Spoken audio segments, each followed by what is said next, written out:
நம்ம ஜல்லிக்கட்டு பார்க்கும்போது அதுல இருக்க ஹீரோஸோட வெற்றியை பார்க்குறோம். பட் அதுக்கு பின்னாடி இருக்கிற பெயின்ஸை நம்ம வந்து பார்க்க தவறிடுறோம். ஒரு இப்போ லாஸ்ட் ஜனவரியில நடந்த ஜல்லிக்கட்டுல பார்த்தீங்கன்னா, கிட்டத்தட்ட 75 பேருக்கு அடிபட்டுருக்கு.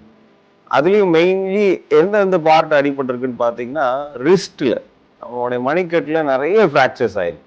பட் இவங்களுக்குலாம் நம்ம ஃபாலோ பண்ணி பார்த்தீங்கன்னா, மோஸ்ட் ஆஃப் தெம் வந்து அந்த ப்ராப்பர் ட்ரீட்மெண்ட்டுக்கு போகாம, அந்த எண்ணெய் கட்டு போடுறது, வழிச்சு விடுறது, முட்டை பத்து கட்டு போடுறது, இது மாதிரி பண்ணி அந்த ரிஸ்டோட அலைன்மெண்ட் டோட்டலா மாறி போயிடுது.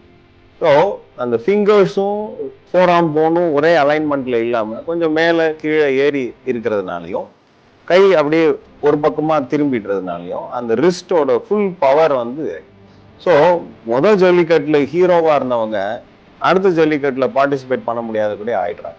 ஏன்னா ப்ராப்பர் ட்ரீட்மெண்ட் இல்லாம. ஸோ எனி ஸ்போர்ட்ஸ் டெஃபினட்டா இன்ஜுரிஸ் வரதான் செய்யும்.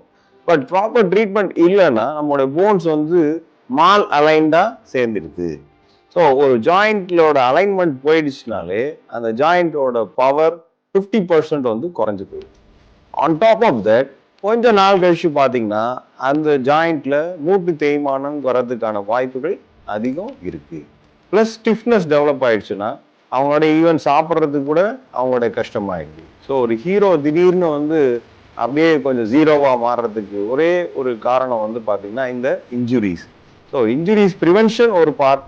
அப்படி ஆயிடுச்சுன்னா அதோட proper treatment is very very important. No fear if you know your disease.